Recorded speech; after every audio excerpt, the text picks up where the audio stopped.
Hello, and welcome to another episode of Teaching with Inquiry Live. For the remainder of July, I wanted to try something new, and I'm going to call it the how-to guide for July. Now, there's a few things that I have been asked by coworkers as well as by many of you about things that they wish that they knew how to do, but no one ever has taken the time to walk them through step by step how to do things. And these are things that could make using different programs or using different forms of communication with your parents a little bit easier. So for tonight, I'm going to talk about how to set up an email service provider so that you can email parents. If you're like me, we were recently told in June that we would no longer be allowed to use programs such as Remind or Seesaw or even Google Classroom to communicate with parents. Now, for me, one of the ways that I have communicated with parents over the last few years is through email. However, I'm not just sending them email from my personal email provided by my board. I'm using an email service provider, and this is a web-based service that is specifically designed to allow you to email a larger group of people all at once, and it goes directly to their email, and it looks in their inbox like it is coming straight from you and going to them. So they can't see any of the other emails, so it's not like you're CCing all of your parents. This email is specifically designed to look like it is coming directly from your email into the parent's email. Now, this is something that a parent would sign up for, or you can manually enter in their email address and name and other information as you request it at the beginning of the year. So today I'm going to walk you through how to set this up from beginning to end and what this service looks like and how it can be used in the classroom.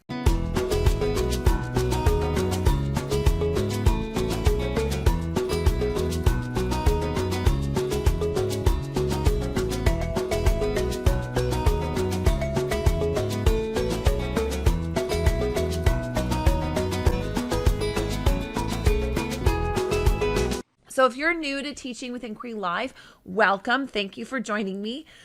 My name is Patty, and I am a junior grade teacher who's often teaching a split grade in Ontario, Canada. And I come live every single Monday night at 9 to talk about using inquiry-based teaching practices and all things teaching to help making teaching and learning in your classroom simpler, fun, and more engaging for both you and your students. So thank you so much for joining me. So using an email service provider is the legal way to send an email out to a lot of people all at once. So if you have a group of parents, if you've got a class of 30 students, you're looking about emailing 60 parents. Now, that is a lot if you had to manually enter this. And with the new information, at least it's coming from me, that I won't be able to use similar services like Seesaw and Remind, an email service provider is something that you can easily set up, and you use an app on your phone and you can send out emails to parents, and it's not as invasive for the people that are on your list, your parent list. They send it out and they don't necessarily see who's coming through. And it also doesn't feel like you're emailing to your parents. So we're going to walk you through. So earlier tonight, I filmed the process. So I'm going to play the film for you, and then I'm going to walk you through what I'm doing that it's on the video. So if for some reason you can't see it, please let me know. All right. So this is, go to your Google web browser. We're going to use an email service provider called MailChimp. So if you go to MailChimp.com or you simply Google it, this is what you'll find. And MailChimp is the email service provider. Now it is free up to 2,000 people. So whereas teachers not using it, you're going to sign up for free and add in your email. And once you have done that, Just going to go back here. So you sign up for free, and then you're going to enter in your email, username, and password. And it's going to then send you an email that's going to confirm your username. So you can go ahead and use either a general Gmail account if you don't want them, that you don't ever check, if you don't want their ability to email you back, or you can use your board provided email as well. Once you click the confirm the email inside your email list, then you will go ahead and enter in your business name, which for us as classroom teachers is not our business name. For me, I just put my room number, or you could put something like your classroom, or for me, Mrs. Firth's classroom, or grade 5 at your school, whatever you want to name your email list. This is what you're going to put because you're not a business. And if you have a classroom website, you can enter it, but if you don't need one, and simply click no. And then you're going to have to enter your address. It's important for legal reasons that you enter in your address. So enter in your school address because it will need to come from a real address, not a fake one. So don't do what I just did and enter the fake one. And then if you don't already know parent emails, you're simply going to select no, you don't currently have a list. And you're going to walk through. If you use any social media, such as Twitter, you can link that. Or if not, just click continue. So once you have set it all up, then the next step is to then go ahead and you will be given information to automate this next process. So you're just going to continue to click next, next, next. So once you get in, it'll prompt you to start designing your email.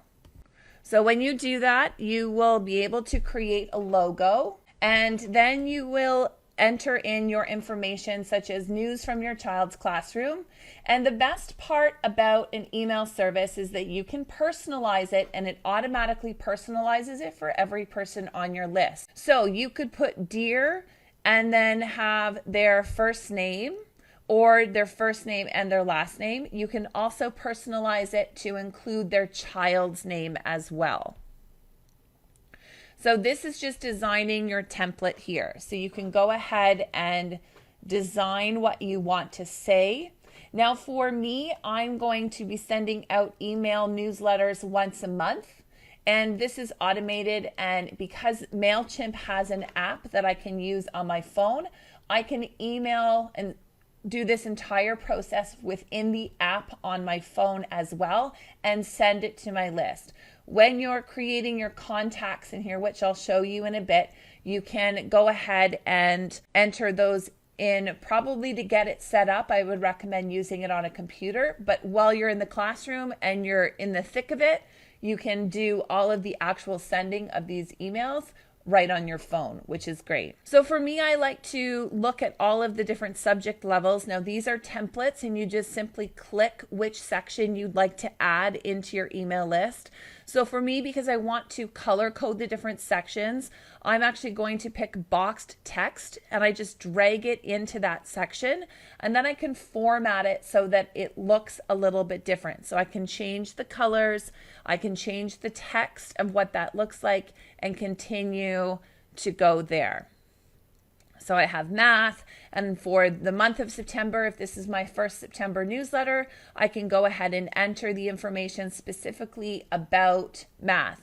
Now I can duplicate these boxed content areas and again change the settings and the color so they're not always going to be black. I like to color code them, so math will be blue, literacy yellow, and then social studies will be red or pink, and then you can continue to go there. Now I am going to show you, if you have any questions too as this is going through, feel free to drop those in the comments and I can show you what that's going to look like. So again, this is using MailChimp, and this sets it up so that essentially you're emailing your parents, and you can decide how often you want to email parents, but you write one email, it automatically saves that email list and it goes out to all parents.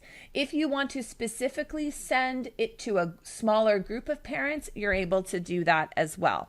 So I'm just going to flip here so that you can see what MailChimp looks like. So this is what MailChimp looks like. So once you've logged in and you've created everything, you can see that this is what your dashboard when you log in to MailChimp looks like. So all of your settings are here. If you want to create a email or your September newsletter, so this is my September newsletter here. This is the one I've just created for you.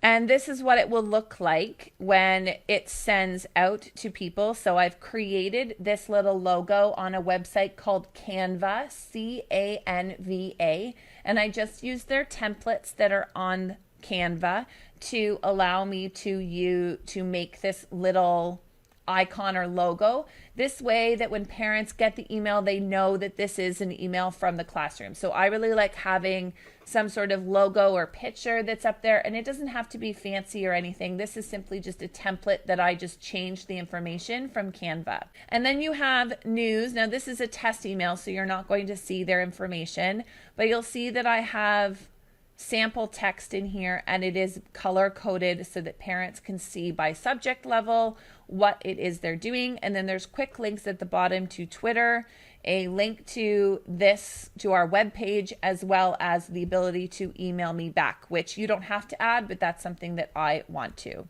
use. It also, one of the nice things about this is it lets you see when a parent opens the email. So if you're not sure whether or not a parent has seen it or whether you need to resend them information, it will show you the opens, and it will show you if there's a click, if there's maybe something you want parents to be able to click on. If you're wondering which parents are reading your emails and which parents are not reading your emails, this will let you know, and you can see the report on who is clicking, who is reading, and it will also time and date stamp it. Now, this seems like a lot of information, but sometimes that's valuable information, especially if you need to kind of cover yourself with whether or not they're getting information or not. So the things that you can create. So you can create, there's a lot of information. So I'm going to go over the different things on the side here. So when you click the create button, it will give you options. You can create an email. You can create a landing page. This is like a web page that you create that you could send parents to that they could sign up for. So instead of you collecting information manually and you entering it manually, you can have parents sign up on a landing page. So perhaps during open house or when they're coming in, you can show them the landing page and they can sign up manually. You can also design and send printed postcards so that you can print those out and send them home to parents so that they can get all of the information to sign up.